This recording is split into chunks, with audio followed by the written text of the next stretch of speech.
Bien, bonjour à toutes et à tous. On va commencer notre culte ce matin. On est heureux d'être réunis dans la présence du Seigneur en ce jour de Pâques qui nous rappelle sa résurrection. Et tout à l'heure, nous en dirons quelques mots pour voir, dans le fond, est-ce que c'est cohérent de croire que Jésus est ressuscité. Ça paraît tellement bizarre et extraordinaire. Mais nous voulons y croire de tout notre cœur et nous verrons pourquoi ce n'est pas du tout idiot. Seigneur, aujourd'hui, nous voulons encore être présents ici tous ensemble pour te louer, te rendre gloire, Seigneur. Et nous te demandons d'être présent au milieu de nous, de veiller sur nous, Seigneur, et que tu sois là avec ta main posée sur nos épaules afin que chacun puisse entendre ta parole et avoir à cœur de suivre tes enseignements, Seigneur. Amen. Amen. Je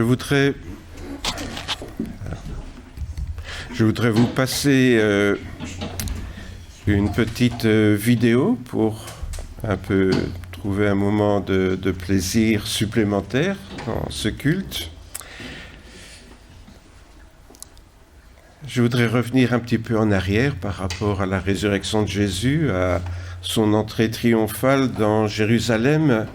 Vous savez, cet événement que l'on fête le jour des Rameaux.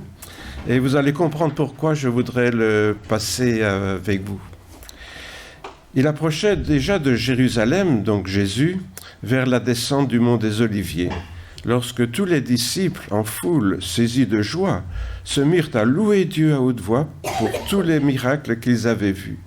Ils disaient « Béni soit le roi, celui qui vient au nom du Seigneur, paix dans le ciel et gloire dans les lieux très hauts. » Et quelques pharisiens du milieu de la foule dirent à Jésus « Maître, reprends tes disciples. » Il répondit « Je vous le dis, s'ils se taisent, les pierres crieront. » Les pierres crieront. Alors, est-ce que vous croyez que même les pierres témoignent de l'amour de Jésus? Ah, alors attendez, il faut que je me débrouille un petit peu avec mon bidule ici. Voilà. Je vais faire ça. Hop. On va faire comme ça et démarrer. Si Luc peut mettre un peu de son.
Voilà, c'était pas très long, mais vous avez vu que Jésus disait vrai quand il disait que les pierres peuvent parler. Les pierres peuvent parler de son amour, et comme nous l'avons chanté tout à l'heure, de la croix jusqu'au tombeau, je loue ton nom éternel. Attendez, voilà, hop. Je vais le remettre en plein écran si j'y arrive. Voilà, diaporama. Voilà. Ah non. Ah, voilà. C'est ça que je voulais vous montrer. Et je trouve que non seulement c'est très bien fait, mais ça parle parfaitement de l'amour du Seigneur. Comme quoi, certains artistes, avec quelques cailloux, peuvent dire beaucoup de choses. Et Jésus avait raison. Si nous nous taisons, eh bien, les pierres peuvent parler et témoigner de son amour pour nous. Vendredi, on a fait ça ensemble pour la Passion. Et je pensais que c'était bien. Et qu'on puisse refaire ça à deux. Avance un petit peu. Voilà. Donc je vous invite à écouter, c'est le récit de la résurrection, et je l'ai réparti entre différents évangiles pour l'avoir aussi complet que possible, donc c'est en fonction de Matthieu et Luc. Le lendemain de la crucifixion, le jour de la préparation du sabbat, les principaux sacrificateurs et les pharisiens allèrent trouver Pilate et lui dirent « Seigneur, nous savons que cet imposteur a dit quand il vivait encore, après 3 jours, je ressusciterai. » Ordonne donc qu'on surveille la tombe jusqu'au 3e jour, afin que ses disciples ne viennent pas dérober le corps et dire au peuple « Il est ressuscité des morts ». Cette dernière imposture serait pire que la première. Pilate leur dit « Vous avez des gardes, faites surveiller la tombe comme vous l'entendez. » Ils s'en allèrent, et après avoir scellé la pierre, ils postèrent des gardes devant la tombe. Le dimanche matin, de très bonne heure, les femmes se rendirent au tombeau, emportant les huiles aromatiques qu'elles avaient préparées. Elles découvrirent que la pierre fermant l'entrée du sépulcre avait été roulée à quelque distance de l'ouverture. Elles pénétrèrent à l'intérieur, mais ne trouvèrent pas le corps du Seigneur Jésus. Pendant qu'elles en étaient encore à se demander ce que cela signifiait, 2 personnages vêtus d'habits éclatants se présentèrent soudain devant elles. Elles étaient toutes effrayées et baissaient les yeux vers le sol. Ils leur dirent alors « Pourquoi cherchez-vous parmi les morts celui qui est vivant ? Il n'est plus ici, mais il est ressuscité. Rappelez-vous ce qu'il vous disait quand il était encore en Galilée. Il faut que le Fils de l'homme soit livré entre les mains des pécheurs, qu'il soit crucifié et qu'il ressuscite le 3e jour. » Alors, elles se souvinrent des paroles de Jésus. Elles s'éloignèrent rapidement du tombeau, avec crainte et avec une grande joie, et elles coururent porter la nouvelle aux disciples. Mais voici que Jésus vint lui-même à leur rencontre et dit « Je vous salue ». Elles s'approchèrent pour saisir ses pieds et elles l'adorèrent. Alors Jésus leur dit « Soyez sans crainte, allez dire à mes frères de se rendre en Galilée, c'est là qu'ils me verront. » Pendant qu'elles étaient en chemin, quelques hommes de la garde entrèrent dans la ville et annoncèrent aux principaux sacrificateurs tout ce qui était arrivé. Ceux-ci se réunirent en assemblée avec les anciens. Après avoir tenu conseil, ils donnèrent aux soldats une assez forte somme d'argent en ajoutant « Vous direz que ces disciples sont venus dérober le corps pendant la nuit alors que vous étiez endormis. » Et si le gouverneur l'apprend, nous interviendrons auprès de lui pour vous tirer d'ennui. Les soldats prirent l'argent et ils suivirent les instructions qui leur avaient été données. Et depuis lors, ce bruit s'est colporté parmi les Juifs jusqu'à ce jour. Les 11 disciples allèrent donc en Galilée sur la montagne que Jésus avait désignée. Quand ils l'aperçurent, ils se prosternèrent, mais quelques-uns eurent des doutes. Jésus s'approcha d'eux et leur parla ainsi. « Tout pouvoir m'a été donné dans le ciel et sur la terre. Allez, faites de toutes les nations des disciples, baptisez-les au nom du Père, du Fils et du Saint-Esprit. » Voilà. Ceux-ci se réunirent en assemblée. Ah ben non, alors qu'est-ce que je fais moi là? Ah voilà, c'est ça. Bon, excusez-moi. Je te laisse terminer. Baptisez-les au nom du Père, du Fils et du Saint-Esprit, et enseignez-leur à garder tout ce que je vous ai prescrit. Et voici, je suis avec vous tous les jours, jusqu'à la fin du monde. Voilà, merci beaucoup. Voilà donc le récit de la résurrection. Pardon pour ce petit écran qui était à la mauvaise place.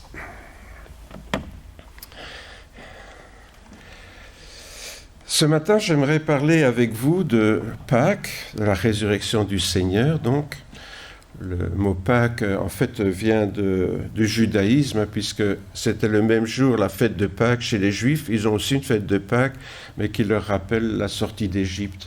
Mais comme la résurrection de Jésus a eu lieu au même moment, c'est aussi Pâques pour nous, mais ça n'a pas la même signification. Pour eux, c'est la libération de l'Égypte, et pour eux, pour nous, c'est la résurrection du Seigneur Jésus. Alors, est-ce que vous croyez à la résurrection de Jésus?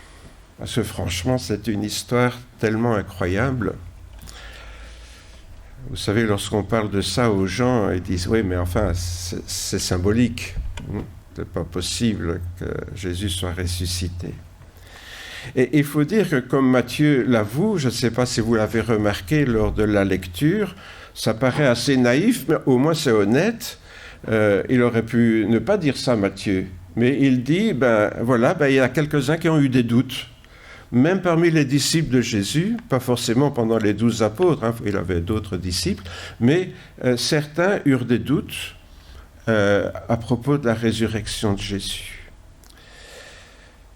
C'était de loin, Matthieu nous dit qu'ils l'aperçurent et certains eurent des doutes. Peut-être que quand Jésus s'est approché, ils ont changé d'avis, mais ça, Matthieu ne le raconte pas. Mais vous voyez, si même les disciples de Jésus ont eu des doutes, on peut comprendre aujourd'hui que beaucoup de gens aient des doutes. Et ça n'a rien de vraiment étonnant. C'est pour ça que je me suis dit ce matin, ça serait peut-être bien de se demander, est-ce que personnellement, c'est quelque chose pourquoi je n'ai aucun doute ou je ne sais pas trop quoi. Le doute, c'est comme la langue d'Ésope. Vous savez, c'est la meilleure et la pire des choses. Ce brave Ésope, un empereur, je crois, lui demandait prépare-moi le meilleur des plats pour ce soir. Et Ésope lui a préparé de la langue. Et l'empereur lui a dit, pour demain, tu me prépareras ce que tu trouves le plus mauvais des plats. Et il lui a repréparé de la langue. Donc, depuis lors, on parle de la langue d'Ésope pour dire que la langue est en même temps la meilleure et la pire des choses. Et je dirais qu'ici, le doute, c'est un petit peu la même chose. Le doute, ça peut être une bonne chose. La meilleure, parce que sans le doute, il n'y aurait plus de recherche scientifique et la science n'aurait jamais progressé. Je ne sais pas si vous avez déjà réfléchi à ça, mais toute recherche est basée sur le doute. On ne cherche pas ce qu'on a trouvé, on cherche ce qu'on ne sait pas. Et la science progresse comme ça. Elle a des doutes, elle émet une hypothèse, elle la vérifie. Si ça ne marche pas, c'est qu'on s'est trompé. Si ça réussit, ça devient une nouvelle théorie scientifique. C'est comme ça que ça progresse. Et sans les applications de toutes ces découvertes qu'on a faites dans les différentes disciplines scientifiques, nous vivrions encore aujourd'hui comme au Moyen-Âge. La plupart des choses que nous utilisons chaque jour, elles ne seraient pas là. Donc je dirais que, si on réfléchit, donc tout ça vient du doute. On doute, on cherche, et puis on découvre. Donc, finalement, le doute, ce n'est pas une si mauvaise chose que ça. Mais le doute peut être aussi la pire des choses lorsqu'on la retrouve à la plupart des fake news qui envahissent nos réseaux sociaux. Si vous allez sur les réseaux sociaux, vous verrez des tas de choses dans le genre de ceci. On nous ment tout le temps, la Terre n'est pas ronde, elle est plate. Et puis vous pouvez, je vous jure, vous pouvez aller voir sur Internet, vous verrez plein de sites où on essaye de démontrer que la Terre est plate. Le réchauffement climatique, ça c'est une invention des écolos. Le monde est dirigé par des sociétés secrètes. Ah oui, ça on aime bien ça, les sociétés secrètes qui dirigent le monde. Ouh là là, Le vaccin contre le Covid-19 va changer notre code génétique. Il y a plein de gens qui ont raconté ça aussi, etc. Donc, vous voyez, on sème le doute en lançant des fake news comme ça dans la nature. Et là, on ne peut pas dire que ce soit très malin, ni très scientifique d'ailleurs, c'est plutôt absurde. Mais ça marche. Et donc voilà, le débat est lancé entre les croyants et ceux qui doutent. Parce que les croyants, il n'y a pas qu'en religion, hein, ceux qui croient que la Terre est plate, c'est des croyants aussi. Hein. Les croyances, ça peut aller dans tous les domaines de l'existence. Hein. Il y a des gens qui pensent que s'ils prennent de la poudre de perlimpinpin, ils vont guérir du cancer, ou je ne sais pas moi. Hein. Dans tous les domaines, vous trouverez des croyances. Alors la religion, où il y a des croyances, n'est qu'un domaine parmi d'autres. Hein. C'est assez, je dirais, commun dans le monde des humains. De là viennent donc de nombreux débats qui séparent ceux qui doutent des croyants. Hein. Il y a ceux qui doutent et puis il y a ceux qui croient. Mais alors, qui dit la vérité? Évidemment, c'est la question qu'on peut se poser et à laquelle on n'a pas toujours de réponse simple à apporter. Alors, en principe, tous les chrétiens qui croient que les évangiles furent rédigés sous le contrôle de l'Esprit Saint croient aussi qu'ils nous rapportent la vérité. Mais ils le croient. Hein, vous ne pouvez pas demander à n'importe qui dans la rue de croire que c'est Dieu qui a inspiré la Bible. Hein, il va dire, c'est ce que tu crois. Moi, je ne le crois pas. Mais c'est son droit de ne pas le croire. D'où on y croit, peut-être parce qu'on l'a pu le vérifier dans notre vie, mais sinon. Il croit donc que Jésus est bien ressuscité, je parle de nous croyants, bien sûr, mais beaucoup de gens doutent aussi, et vous. La question, c'est qu'est-ce que vous en pensez? Reconnaissons en toute objectivité qu'on ne peut pas prouver la résurrection de façon scientifique. Et parfois, pourtant je suis croyant, mais ça m'agace un peu de voir des croyants qui se croient obligés de prouver ce qui n'est pas prouvable.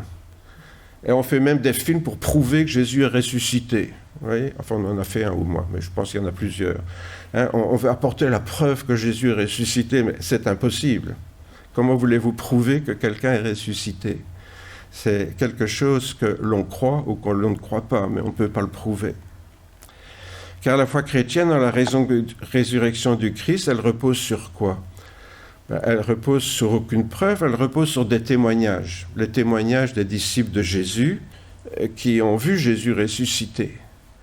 Mais comme tous les témoignages, ça se discute.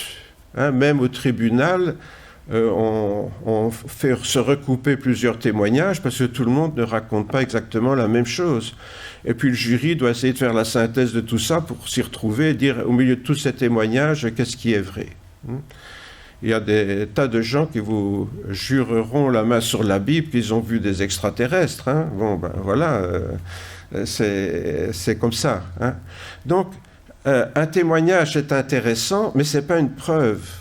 Et c'est là souvent, je crois que des chrétiens se trompent parce qu'ils vont réunir des témoignages et ils vont dire, vous voyez bien, la preuve. Non, le témoignage, ce n'est pas la preuve. Il faut être assez honnête pour le dire. Alors cela appelle, à mon sens, déjà deux remarques pour commencer. C'est que si quelque chose est prouvé de façon rationnelle, il n'est pas besoin d'avoir la foi pour le croire. Si quelque chose est prouvé, vous avez besoin de le croire? Je ne sais pas si vous avez déjà réfléchi à ça. Mais si quelque chose est prouvé, on n'a plus besoin d'avoir la foi, puisque c'est prouvé. J'espère que tout le monde ici croit que la Terre est ronde et qu'on en a fait le tour. Mais c'est quelque chose qui n'a pas besoin d'être prouvé parce qu'on a vu des photos depuis l'espace, on a vu des tas de démonstrations scientifiques si c'était nécessaire pour ceux qui ne croient pas aux images. Par définition, donc, la foi sera toujours une réponse au doute. Si vous ne doutez pas, vous ne pouvez pas avoir la foi. Je répète, si vous ne doutez pas, vous ne pouvez pas avoir la foi. La foi, c'est une réponse à quelque chose dont on n'a pas la preuve. Sinon, on n'a pas besoin d'avoir la foi. Ou si vous préférez, sans le doute, la foi n'existerait pas. Est-ce qu'il vous arrive d'avoir des doutes? Réjouissez-vous d'avoir des doutes parce que c'est ça qui va mettre votre foi en route. Sinon, personne n'aurait la foi si tout était prouvé par A plus B. Deuxième chose, par définition, les témoignages sont toujours subjectifs. Un témoignage, je raconte ce que moi j'ai vu. Voilà. Mais j'ai vu parce que j'étais placé à tel endroit et que j'étais sous tel angle. Mais quelqu'un qui est peut-être d'un autre côté, sur un pont, je ne sais pas quoi, aura vu le même événement, il va le raconter autrement. Et puis, c'est amusant, vous savez, on a tous fait à l'école primaire, on l'a tous fait ça. Quand on revient d'excursion, l'instituteur nous dit « Vous allez faire une rédaction pour raconter l'excursion ». Alors c'est amusant de regarder les rédactions des enfants, parce qu'évidemment, il n'y en a pas deux les mêmes. Et il y en a un qui va parler de l'autocar, il y en a failli avoir un accident, par exemple. Bon, ça va, il y en a un, il a mangé des crèmes glacées et il va surtout raconter que les crèmes glacées étaient très bonnes à tel endroit, voilà. Et peut-être de temps en temps, il y en a un qui parlera de l'objectif que le maître avait en tête en faisant cette excursion, avec un peu de chance, quoi. Ils vont raconter un peu tout et n'importe quoi. Ce qui prouve que tous ces témoignages, en fait, chacun les raconte selon son point de vue. Par contre, lorsque tout le monde raconte la même chose, ça n'est pas une preuve absolue, mais ça commence quand même à faire réfléchir. Si on a, je sais pas moi, 12 personnes, en l'occurrence les disciples là, qui racontent la même chose, on peut quand même se poser des questions. Tous ces témoignages donc peuvent faire, et ce point je trouve est important, c'est conduire à une intime conviction. Je reviens au tribunal. On n'a pas la preuve que ce monsieur a tué sa femme, mais il y a des témoignages. Les voisins qui ont entendu sa femme pleurer ou hurler parce qu'on tapait sur elle, les voisins qui un jour ont vu son mari qui battait sa femme dans le jardin, il y a des témoignages comme ça. Et le jury doit se décider. Il n'a pas de preuves, mais le jury va décider coupable ou pas coupable sur la base de quoi? Sur la base de son intime conviction. Les gens vont arriver à la conviction que ce type est vraiment un criminel. Mais personne n'était là pour filmer pendant qu'il a tué sa femme. Hein?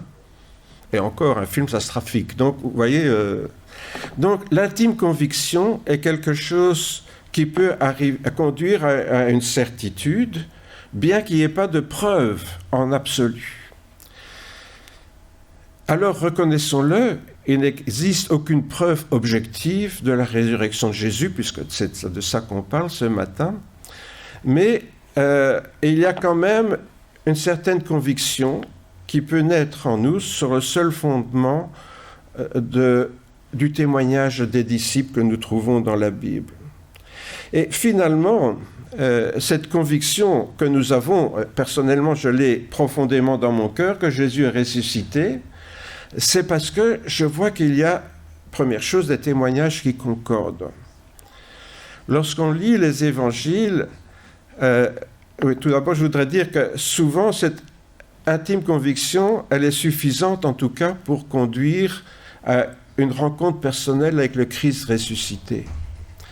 Lorsqu'on a vraiment une intime conviction au fond du cœur, on peut prendre à cœur par exemple les paroles de Jésus et réaliser qu'il est possible pour un être humain d'entrer en communion avec lui aujourd'hui. Alors vous allez dire, on va sortir dans la rue ou on va aller sonner à une porte, « Bonjour Jésus, comment tu vas ?» Non, on sait bien que ce n'est pas comme ça que ça se passe. C'est à l'intérieur de nous. C'est au plus profond de notre être, dans ce que la Bible appelle notre esprit, cette partie de nous que les gens appellent l'âme parfois, cette partie qui n'est pas matérielle en nous. Et comme Jésus est un être spirituel, maintenant qu'il est au ciel et qui n'est pas matériel, si on peut rencontrer Jésus, ça à l'intérieur de notre être. Et lorsqu'on fait cette expérience, ça transforme radicalement notre vie. Alors ce qui est extraordinaire, c'est que vous pouvez aller partout dans le monde, dans des tas de cultures différentes, des langues différentes, des régions différentes, et vous trouverez des tas de gens qui disent « Moi, j'ai rencontré le Seigneur dans mon cœur. » Tiens, il y a vraiment beaucoup de fous sur la terre alors. Hein? Mais ils sont tous fous, ils arrivent à la même conviction, par des voies différentes, dans des cultures différentes. Pourquoi ? Parce que la conviction qu'ils ont eue dans le cœur a été suffisante pour conduire à cette rencontre avec Jésus. Ils ont eu une intime conviction, en lisant la Bible, en écoutant prêcher peut-être, que c'est vrai cette histoire, que Jésus est vraiment ressuscité, que s'il est mort sur la croix, c'est pour mes péchés, que maintenant il est au ciel et qu'il s'intéresse à moi et qu'il m'aime. Et tout d'un coup, on réalise dans notre être intérieur que Jésus vraiment nous aime et qu'il peut venir en nous et avoir une relation avec nous. Et ça, c'est formidable. Mais tout ça repose sur quoi? Sur une preuve? Non, pas de preuve. Sur une intime conviction. En partant du doute, notez que douter, c'est parfaitement légitime. Hein? Si on vous raconte n'importe quelle ânerie et que vous la croyez, c'est que vous n'êtes pas très malin entre nous. Hein? Donc je dirais que le doute est quelque chose de tout à fait légitime au départ. Et qu'après une certaine expérience, hein,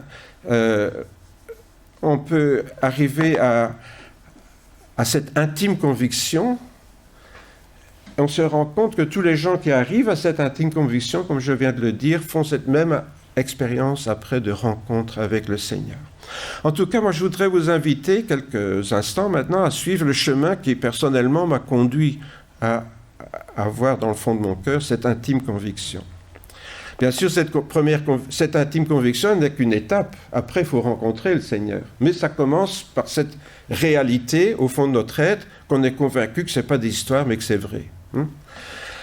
Alors, ce n'est qu'une première étape vers la foi, puisque la foi, elle consiste à croire qui est Jésus, le Fils de Dieu, qu'il est mort sur la croix, qu'il est ressuscité, qu'il est remonté au ciel. Mais l'intime conviction que cela est vrai, c'est la première étape. C'est un préambule, bien sûr, indispensable. Alors, le récit de la vie de Jésus a toujours fait l'objet de beaucoup de discussions. Hein, certains même, vous l'avez peut-être entendu, des gens qui disent « bof, on n'a aucune preuve que Jésus existe ». En fait, c'est de Jésus qu'on a le plus de preuves écrites dans le monde. Tous les auteurs anciens, si vous ne croyez pas en Jésus, alors il ne faut plus croire dans tous les auteurs de l'Antiquité, parce que c'est de Jésus qu'on a le plus de traces écrites. Donc, actuellement, il n'y a plus aucun historien sérieux qui met l'existence de Jésus en doute. Ça, c'est... je ne vais pas discuter de ça, mais il n'y a plus aucun historien. Il y a bien sûr monsieur tout le monde dans la rue qui va dire « ouais, on n'a aucune preuve que Jésus a existé ». Bon, voilà, vous le laissez dans ses âneries, hein, mais les historiens, eux, savent que Jésus a existé. Bien sûr, le problème, c'est que depuis le siècle des Lumières, on est un peu plus subtil hein, au niveau des historiens, parce que... ils se veulent scientifiques et ils veulent distinguer le Jésus des évangiles du Jésus historique. Et oui, Jésus a existé, mais il n'est pas comme dans l'évangile. Vous voyez la subtilité. On ne discute pas que Jésus a existé, mais il n'est pas comme dans les évangiles. Pourquoi? Parce que les évangiles, c'est une invention tardive. Hein. Alors ils disent, il faut reconnaître hein, que l'histoire profane parle beaucoup des chrétiens. On sait comment les chrétiens ont été persécutés dans l'Église primitive. Ils ont été rejetés par les Juifs comme par les païens parce qu'ils ne voulaient pas adorer l'empereur, etc. Enfin, soit. Hein, donc l'histoire parle des chrétiens, mais on ne trouve pas dans l'histoire des extraits d'un auteur ou de l'autre qui parlerait de Jésus. Je sais qu'il y a des textes qui circulent dans les milieux chrétiens un peu crédules où on parle de certains textes qui parleraient de Jésus, mais c'est des inventions tardives. Hein. Donc, je regrette de peut-être vous casser un petit peu dans vos croyances, mais les textes qui prétendent parler de Jésus dans l'histoire profane, je parle, hein, sont des textes tardifs qui ont été inventés par des chrétiens. Ça, c'est vrai. Par contre, que l'histoire parle des chrétiens, ça, il n'y a pas de doute. Or, sans Christ, il n'y a pas de chrétiens. Vous voyez hein, comment il y aurait dit les chrétiens sans Christ. On a donc appliqué aux évangiles le même critère que pour tous les grands mythes religieux. Donc, autrement dit, ce que pensent les historiens, enfin certains historiens non-croyants, ils disent les évangiles, donc les histoires qu'on rencontre dans les 4 évangiles, c'est des écrits tardifs qui ont été écrits par l'Église, à propos de Jésus, bien sûr, le fondateur de l'Église, mais ça a été enjolivé parce que dans tous les mythes religieux, on raconte les exploits du fondateur. Hein, dans n'importe quelle religion, le fondateur, c'est toujours un homme extraordinaire qui a fait des tas de choses hors du commun. Alors on dit, c'est pareil pour les chrétiens. Les chrétiens, les chrétiens ont fait ça aussi. Ils ont raconté l'histoire de Jésus, mais ils ont enjolivé un petit peu l'histoire. Jésus faisait des miracles, il ressuscitait les morts, il est lui-même ressuscité. Donc, vous voyez.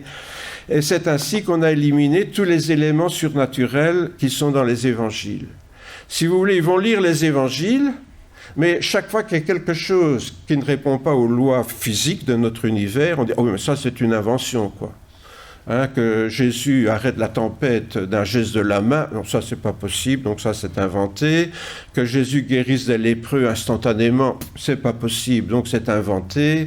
Que Jésus ressuscite la fille de Jaïr, ça c'est inventé. Ou là on a un petit peu nuancé. Elle était peut-être en état de catalepsie, vous voyez. Et c'est pour ça que Jésus a pu la ressusciter. Bon, donc on cherche des explications scientifiques à tout, et s'il n'y en a pas, c'est inventé. Voyez ? Et donc, vous verrez actuellement des livres, et il y en a beaucoup sur Internet, des livres qui font la distinction entre le Jésus historique, le vrai Jésus pour eux, et le Jésus des évangiles, qui est un Jésus à la sauce chrétienne, enjolivé, avec des tas de belles choses pour les gens naïfs qui ont envie de croire. C'est ainsi donc que tous les miracles rapportés dans les évangiles donc, furent mis au compte d'une rédaction tardive de l'Église chrétienne qui a voulu magnifier, bien sûr, la divinité de son fondateur. Alors, beaucoup essayent de dire que les évangiles ont été écrits très tard. Vous voyez, parce que c'est un peu embêtant, parce que si ça a été écrit... On sait que Jésus a vécu au 1er siècle de notre ère, mais au début, jusqu'à l'an 30 à peu près. Il serait mort vers l'an 30.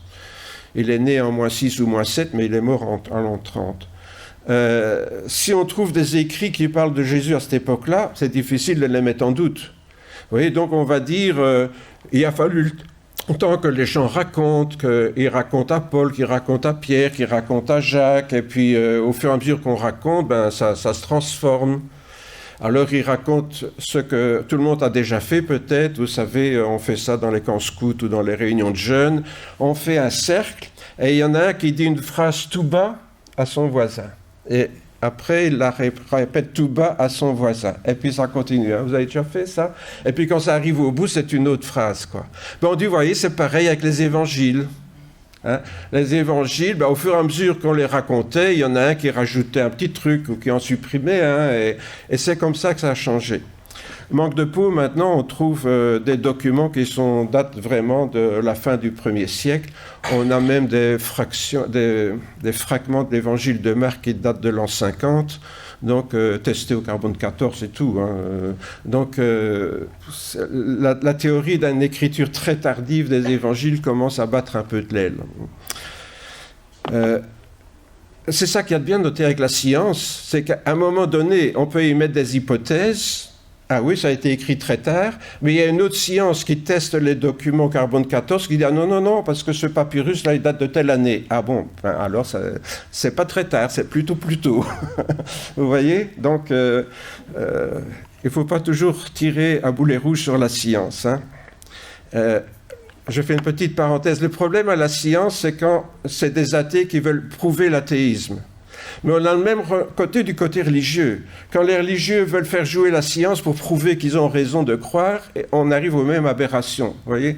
Si la religion s'occupe de religion et les scientifiques de science, il n'y a pas de problème. C'est quand ils veulent faire le travail de l'autre qu'il y a des problèmes. Enfin, ça c'est une parenthèse. Donc, attention, parce que ceux qui veulent nier la résurrection de Jésus ne sont pas à court d'arguments. La naissance, Jésus qui est né d'une vierge. Voilà. Mais on connaît ça. Un Jésus qui est né d'une vierge. Mais Krishna, il est venu au monde à partir d'une vierge qui s'appelait Devaki. Le premier Bouddha, il fut préservé du péché en naissant de la Vierge Maya. Vous voyez ? Alors Jésus, c'est copie conforme, quoi. En Égypte, Horus naquit de la Vierge Isis. Et en Grèce, Athéna Parthénos, c'est de là que vient Parthénogenèse d'ailleurs, était la Vierge Mère. Alors, vous voyez, ils disent, vous voyez bien, les évangiles, c'est un mythe comme les autres. Toutes les anciennes religions ont des mythes avec une vierge qui met au monde le fondateur de la religion. Jésus, c'est pareil, voilà. il y a un petit souci quand même. Oui, je fais d'abord les miracles de Jésus. Ils vont dire, oui, dans toutes les régions, il y a des gens qui font des miracles, donc ça n'a rien de très extraordinaire. Donc voilà, on passe là-dessus. La résurrection, par contre, là, c'est gênant. C'est gênant. Pourquoi est-ce que la résurrection de Jésus, oui, j'y viens à la résurrection quand même, hein, elle présente un caractère plus gênant. Pourquoi ? C'est original. Il n'y a que Jésus qui est ressuscité dans les religions anciennes. Et puis surtout, on a voulu en faire un fantasme des premiers siècles, imaginé par l'Église. Mais vous connaissez beaucoup de gens qui préféraient mourir que de dire « Ah non, j'ai inventé, hein, je n'ai pas vu Jésus ressusciter ». Quand quelqu'un préfère mourir que dire « J'ai vu Jésus », et je ne dirai pas autre chose que ça, je l'ai vu, je l'ai touché, je sais qu'il est ressuscité. Hein, et si on lui dit, mais reconnais que tu es en train d'inventer, là, sinon on te fait passer par les pires tortures et tu mourras. Eh bien, je regrette, mais j'ai vu Jésus, je ne peux pas dire autre chose.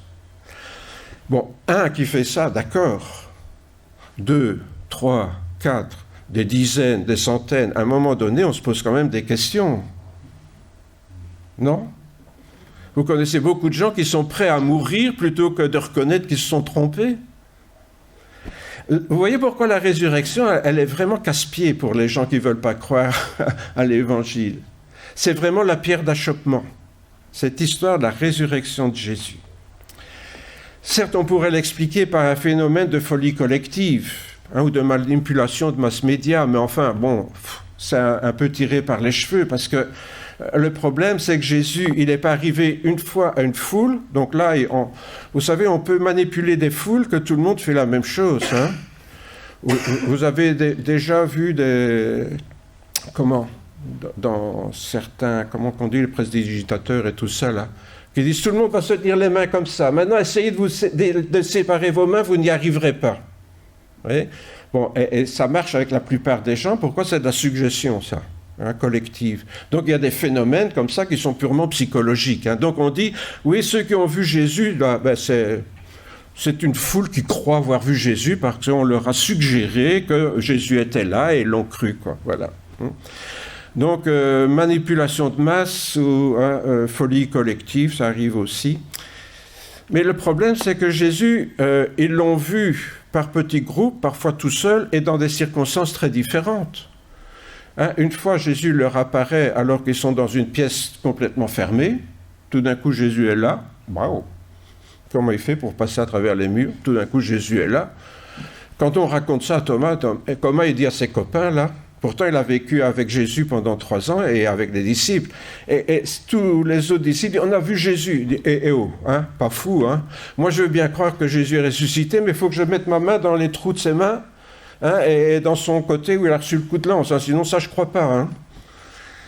Vous voyez, et puis un peu plus tard, Jésus, de nouveau, dans les mêmes circonstances, apparaît. Et là, on a Thomas, et il tombe à genoux, il dit « Mon Seigneur et mon Dieu ». Là, il réalise que Jésus est vraiment le Fils de Dieu. Mais il y a des disciples sur le chemin d'Emmaüs. Ils parlent avec Jésus sans vraiment le reconnaître, et puis quand ils auront le pain à table, ils reconnaissent Jésus. Jésus disparaît. Et il y a les femmes près du tombeau. Elles prennent Jésus pour le jardinier. Vous voyez, il y a Jésus qui apparaît avant de remonter au ciel, comme on l'a lu tout à l'heure, en Galilée, sur une montagne. Donc, vous voyez, un phénomène de masse, c'est pas plic-ploc comme ça, quoi. Et là, on a tous des témoignages qui ont vu Jésus ressusciter dans des circonstances différentes. Donc, vous voyez, là, ça devient vraiment très gênant, tous ces témoignages. Pourquoi ? Parce que là, on a une série de témoignages différents, dans des circonstances différentes, mais qui concordent. Ils ont bien vu Jésus, un Jésus ressuscité qui, apparemment, physiquement, n'était plus tout à fait comme avant, et dans un corps un peu spécial, parce que ce corps pouvait apparaître et disparaître. Et ils racontent tous la même chose, et donc là, à un moment donné, on se dit, mais inventer ça, quand même, à l'époque de Jésus, on ne parlait pas encore d'ovnis et tout ça, donc où est-ce qu'ils auraient été chercher ça ? En plus, pour qu'un mythe se mette en place, et ça tous les scientifiques de l'histoire vous le diront, Les mythes, donc c'est l'histoire des origines d'une religion, si vous voulez, hein, on va dire comme ça. Cette histoire, pour se mettre en place, il lui faut plusieurs centaines d'années. Et ça, tout le monde le sait. Ça ne se met pas en place du jour au lendemain.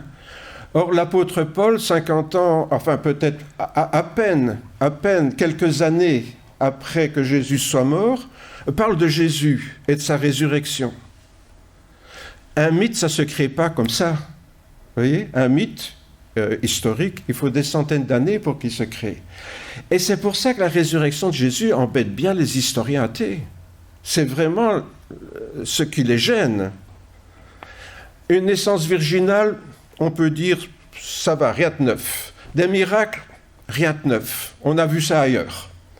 Mais un Jésus qui ressuscite avec des tas de témoins qui racontent la même chose dans des circonstances différentes, et ça quelques années après sa mort et sa résurrection, c'est un peu tôt, vous voyez ?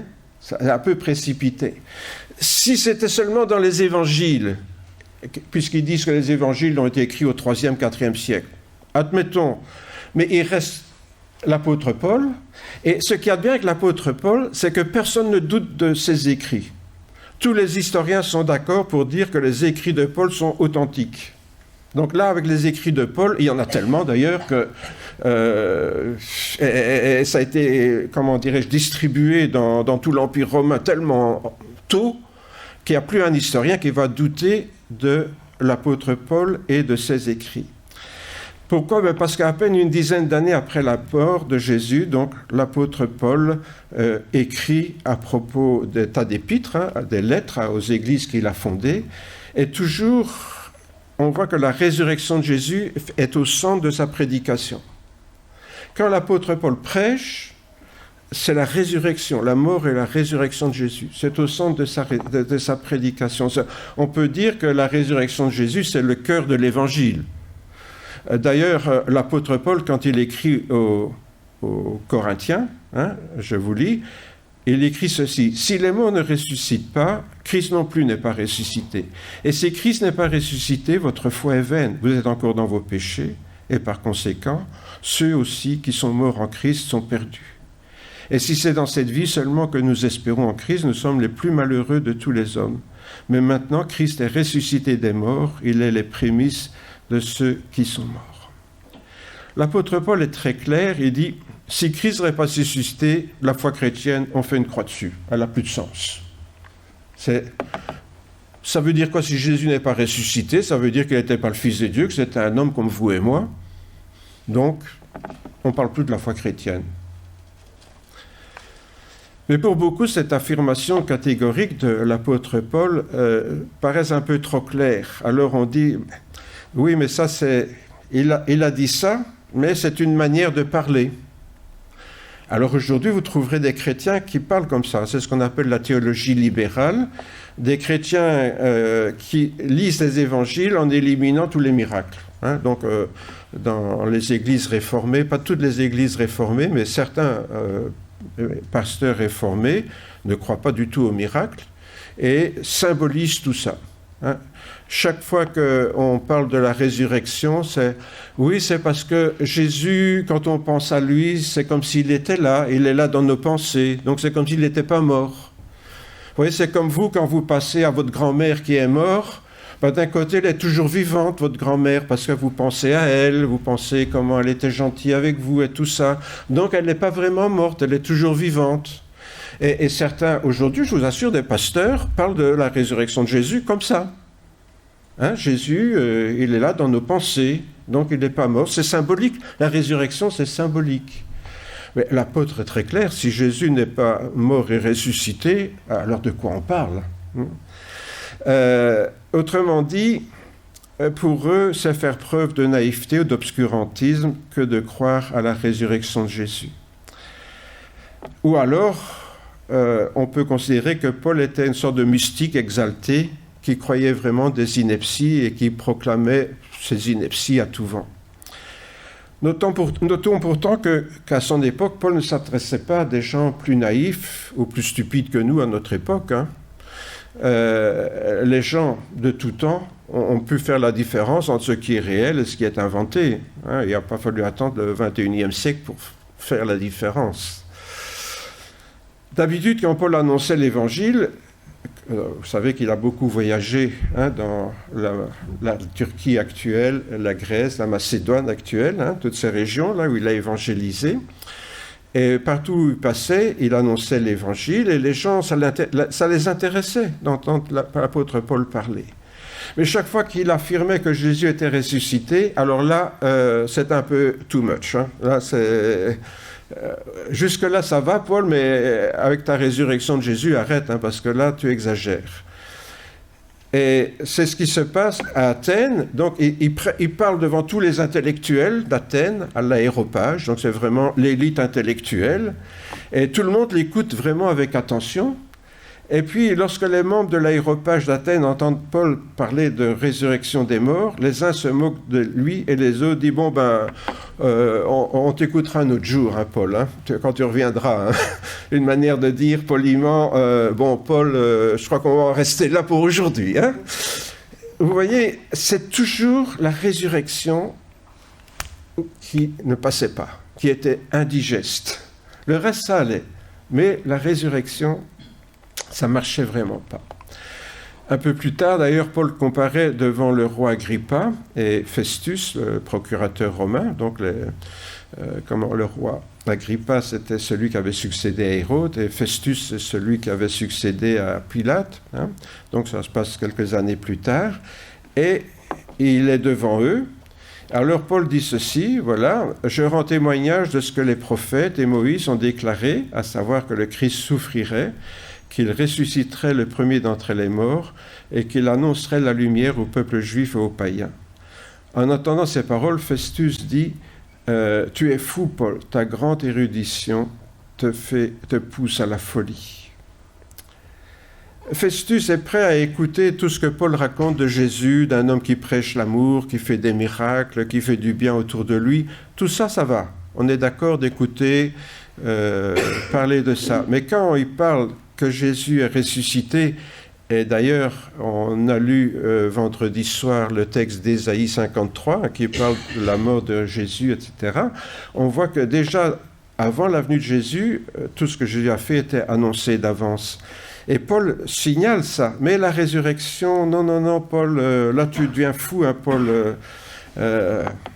Vous savez, on dit que les grands savants sont un peu fous, eh bien, c'est ce que, en fait, Festus lui dit, Tu as tellement étudié, là, que pour finir, tu deviens un peu fou, là.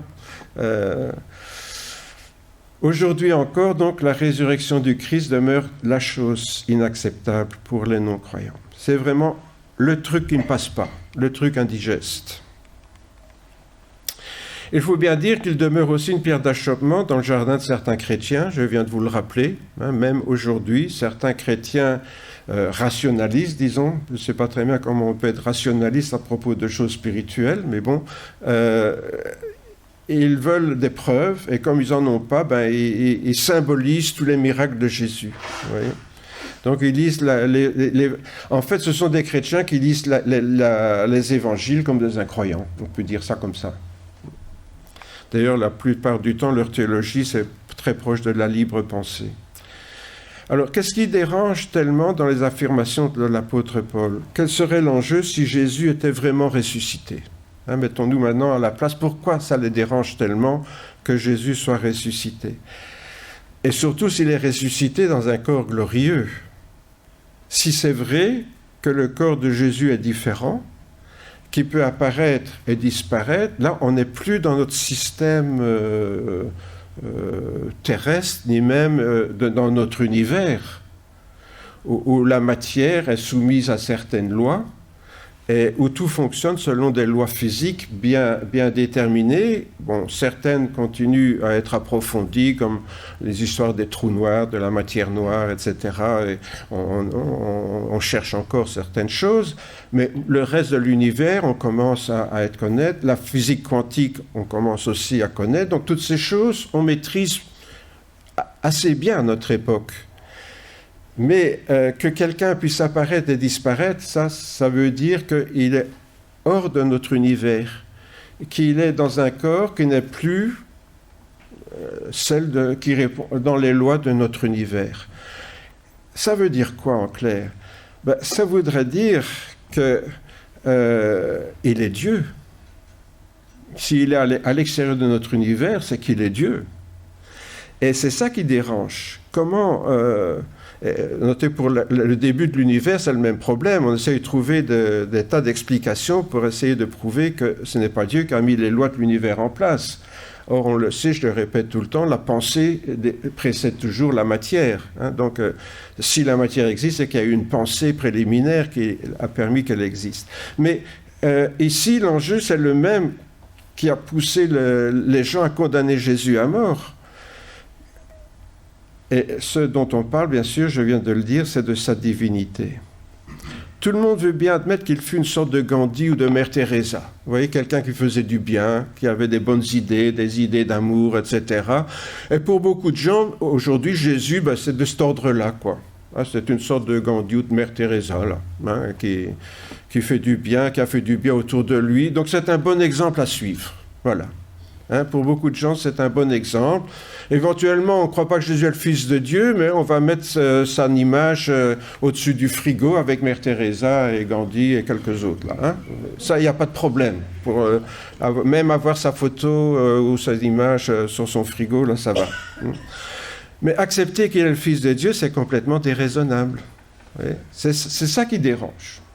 C'est que si Jésus est vraiment ressuscité, il est Dieu. Et Dieu dans un homme. Et là, ça coince, évidemment. Rappelons-nous la comparution de Jésus devant le tribunal du Sanhédrin. Donc c'est un tribunal religieux que les Juifs avaient mis en place. Il y avait 70 notables, 71 exactement. Pourquoi 71 dans un tribunal qui doit prendre une décision? Il faut un nombre impair, hein. Parce que si on arrive à 35, ça ne va pas, quoi. Il faut au moins que ce soit 36, 35. Oui. Bon, enfin, ça, c'est en passant. Donc, il comparait devant le Sanhédrin et le souverain sacrificateur, donc le président du tribunal, lui dit « Si tu es le Christ, dis-le-nous ». Jésus lui répondit « Désormais, le Fils de l'homme sera assis à la droite de la puissance de Dieu. » Alors, tous dirent « Tu es donc le Fils de Dieu ?» Il leur répondit « Vous le dites, je le suis. » Alors il dit, mais qu'avons-nous encore besoin de témoignages? Nous avons tous entendu nous-mêmes de sa bouche, il mérite la mort. Oui, dès le moment où Jésus reconnaît qu'il est le Fils de Dieu, pour eux c'est un blasphème. Imaginez que je vous dise ce matin, moi je suis le Fils de Dieu. Vous direz, tiens, Roger, il a un peu trop picolé, il est tombé sur la tête, il a un peu de fièvre, vous seriez un peu inquiet pour moi parce que vous m'aimez bien, vous ne me mettriez pas à mort, mais quand même, vous auriez des doutes. Bon, eh bien, là, c'était carrément un blasphème pour des gens religieux que Jésus reconnaisse qu'il est le Fils de Dieu. Vous voyez, c'est ça le problème. Et que ce soit pour les gens religieux ou pour les athées, c'est le même problème. C'est admettre que Jésus est le Fils de Dieu. Et si Jésus est réellement ressuscité, c'est dans une dimension spirituelle qui n'a plus rien à voir avec un simple retour à la vie de quelqu'un qui serait mort ou considéré comme tel. Je parlais tout à l'heure de la fille de Jairus ou du fils de la veuve de Naïn dans les évangiles ou encore de Lazare. Certains sceptiques ne se sont pas privés de dire oui, mais ils n'étaient pas morts vraiment, quoi. Ils étaient dans un coma dépassé, où ils étaient en état de catalepsie, et Jésus, par je ne sais quel truc de spécialiste, les a ramenés à la vie, quoi. Mais ils n'étaient pas morts. Vous voyez, on veut toujours trouver une explication pour dire c'est pas un miracle, quoi. Et donc pour Jésus, pareil. Vous trouverez des tas de gens qui diront Jésus, en fait, il n'était pas mort, on l'a mis au tombeau, et il était dans un état de coma dépassé ou de catalepsie, puis il est revenu à la vie, puis voilà tout. Et les disciples ont vu, ils ont cru qu'il était ressuscité. Oui, mais il est ressuscité dans un corps différent. Vous voyez la différence? Et puis entre nous, quelqu'un qui est sur une croix, qui apparemment est mort, un soldat qui lui enfonce une lance dans le cœur pour être sûr qu'il est bien mort, je le vois mal revenir à la vie, vous voyez? C'est un coup de lance dans le cœur, en principe, ça fait quand même assez mal. Et donc, vous voyez, on invente. Je vous dis, les incroyants, ils sont plus croyants que les incroyants parce qu'ils croient tellement des absurdités pour essayer de prouver que Jésus n'est pas Dieu qu'ils en viennent à n'importe quelle explication. Alors les apôtres, bien sûr, avaient assisté à ces miracles de Jésus et ils avaient constaté la différence entre les gens que Jésus avait ressuscités et Jésus. Parce que bien sûr, les gens que Jésus a ressuscités, Lazare, la fille de Jaïr ou le fils de la veuve de Naïn, ils sont revenus à la vie, d'accord, mais dans un corps comme nous, ils sont remords, ils sont morts plus tard. Et ils sont revenus dans un corps mortel. Tandis que Jésus, lui, et eux, ils ont bien vu la différence. Ils ont vu les morts que Jésus a ressuscités, puis ils ont vu Jésus ressuscité. Et ça, c'était pas du tout la même chose pour eux. C'était même tellement différent qu'ils ont préféré mourir que nier ce qu'ils avaient vu. Et d'après les témoignages de ceux qui ont vu le Christ ressuscité, donc c'est un corps tout à fait différent, un corps glorieux. Et si vous lisez, on ne va pas le faire aujourd'hui, mais dans 1 Corinthiens 15, l'apôtre Paul nous explique comment nous, à la fin des temps, nous aurons aussi un corps semblable à Jésus. Jésus était le premier homme qui a connu ça, et c'est la preuve de ce qui nous attend plus tard. Le nouveau corps de Jésus donc présente des particularités tellement incroyables que les apôtres s'en trouvent eux-mêmes profondément perturbés. Et ce trouble transparaît clairement dans la disparité des témoignages que la première Église a eu l'honnêteté, le courage de ne pas dissimuler.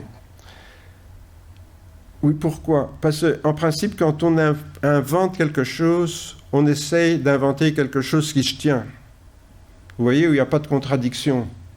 Or, il faut bien le dire, les témoignages de Jésus sont pas toujours, de ceux qui ont vu Jésus ressuscité, sont tellement différents qu'on ne sait pas toujours trop quoi penser. Les femmes qui le prennent pour le jardinier, les disciples d'Emmaüs qui marchent avec lui sans le reconnaître tout de suite. Vous voyez, des choses comme ça, on se dit, mais les apôtres qui ont un peu du mal à le reconnaître, certains qui ont des doutes, vous voyez, et donc, quand on veut faire un faux, on essaye d'éviter ce genre de choses. Et c'est pour ça que je dis, au moins, les évangiles ont l'honnêteté de dire les choses comme elles se sont passées, voilà, et puis c'est tout. C'est leur témoignage tel qu'il est vraiment. Mais si la résurrection de Jésus est tellement importante pour les croyants, c'est pas seulement parce qu'elle atteste sa nature divine, car la divinité du Christ fait de lui le médiateur idéal entre Dieu et l'humanité, du fait qu'il est à la fois pleinement Dieu et pleinement humain. Et je voudrais terminer par là ce matin, c'est se dire, ce Jésus ressuscité, il prouve, tout le monde l'a vu pendant qu'il était, avant sa mort, tout à fait un homme.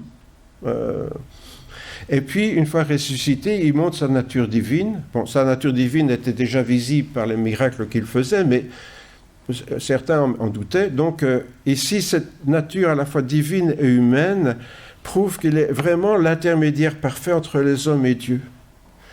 Pourquoi? En tant que Dieu, il peut nous présenter Dieu auprès des hommes. Et en tant qu'être humain, il peut représenter les humains auprès de son Père. Donc quelqu'un qui est à la fois Dieu et homme, on ne peut pas rêver un meilleur intermédiaire entre Dieu, qu'on ne voit pas, et les humains que nous sommes. Cette réalité est au centre de la doctrine chrétienne parce qu'elle fait de lui donc l'agneau sans tache. S'il est mort, mais n'avait pas de péché, donc il pouvait présenter sa mort comme expiation pour notre rédemption, notre rachat, le rachat de nos fautes. Autrement dit, Jésus a payé à notre place, la rançon. Et ayant vécu la mort par sa résurrection, il peut garantir la vie éternelle à ceux qui placent leur foi en sa personne et dans sa mort expiatoire. Et cela, je voudrais en parler plus longuement dimanche prochain, si vous voulez bien, si vous êtes toujours là. En fait, si Paul insiste souvent sur ce point, c'est surtout parce que Jésus devient les prémices et donc le gage de la résurrection qui nous est promise. Vous savez, les apôtres, quand ils ont vu Jésus ressuscité et qu'ils ont compris que ce Jésus ressuscité, ça serait eux plus tard, que ce qui est arrivé à Jésus est possible pour un être humain, c'était vraiment, je dirais, la preuve. Dans une épître, l'auteur de l'épître aux Hébreux nous parle d'un acompte, les arts, comme quand on achète quelque chose, on paye les arts. Jésus, il est les arts d'une réalité qui nous dépasse, qui est le fait de pouvoir ressusciter dans un corps tout à fait différent de celui que nous avons déjà ici-bas. Voici en effet la volonté de mon Père, dit Jésus, que quiconque voit le Fils et croit en lui ait la vie éternelle, et je le ressusciterai au dernier jour. Et la résurrection de Jésus, donc, est la promesse de notre propre résurrection. Je vous invite à prier quelques instants. En effet, Seigneur, nous te remercions parce que lorsque nous voyons toutes ces choses dans ta parole, tous ces indices, Seigneur, qui concordent, nous avons non seulement la conviction, Seigneur, que ces témoignages sont vrais, mais nous avons d'autant plus la conviction que nous avons pu te rencontrer dans notre être intérieur. Oui, Seigneur, lorsque nous avons cru en toi, tu es venu habiter en nous, et alors, Seigneur, ce qui était une conviction est devenu une certitude. Une certitude que ce n'est pas seulement une conviction qui repose sur quelques témoignages dans la Bible, mais c'est une réalité que nous vivons personnellement d'une manière qu'on ne peut pas vraiment expliquer à ceux qui ne l'ont pas faite, mais qui réunit tous ceux qui l'ont faite dans un même témoignage de cette authenticité de la relation avec Jésus. Seigneur, te remercions si nous avons eu l'occasion de faire cette rencontre avec toi. Et pour ceux qui peut-être ne t'ont pas encore rencontré ce matin, te demandons qu'ils puissent réfléchir et acquérir cette intime conviction de ce que tu es vraiment, le Fils de Dieu, incarné dans l'homme Jésus, et qu'à travers ta mort et ta résurrection, tu nous amènes, Seigneur, à une pleine relation avec toi, déjà ici-bas, intérieurement, en attendant, Seigneur, que cette réalité devienne clairement et totalement visible à travers de notre résurrection dans un corps glorieux comme le tien. Oui, Seigneur, te remercions vraiment pour cette promesse. Ce n'est pas seulement un espoir, Seigneur, c'est une espérance, une attente que nous avons de cette promesse qu'un jour, Seigneur, nous serons semblables à toi, comme tu viens de le dire dans ce texte que nous avons lu. Oui, un jour, nous ressusciterons comme toi tu es ressuscité. Et pour cela, Seigneur, nous te glorifions ce matin. Amen. Nous voulons rester debout pour demander la bénédiction du Seigneur. En effet, Seigneur, nous te remercions pour ce temps passé à ta présence, un temps passé à te louer, à te prier, à t'adorer, un temps pour nous mettre à l'écoute de ta parole, un temps aussi, Seigneur, où tu as voulu nous faire du bien dans la communion fraternelle les uns avec les autres. Seigneur, nous avons une pensée pour celles et ceux qui n'ont pas pu se joindre à nous ce matin, en te demandant de les visiter là où ils sont. Seigneur, tu connais la raison de ceux qui sont malades, qui sont seuls ou qui ont du mal à se déplacer. Et Seigneur, te demandons de poser tes bonnes mains sur chacune et sur chacun d'entre eux, que tu les réconfortes, Seigneur, et que tu leur apportes vraiment l'onction de ton esprit. Merci, Seigneur, de ta présence parmi nous. Merci de nous accompagner tout au long de cette semaine qui commence. Et cela dans le nom de Jésus, notre Seigneur, Père. Amen. Amen. Allez en paix, mes frères et mes sœurs, que le Dieu de paix soit, reste, demeure avec chacune et chacun d'entre vous. Amen. Amen. Eh bien, un bon dimanche, une bonne fête de Pâques, en famille si vous avez l'occasion, et une bonne semaine à tous.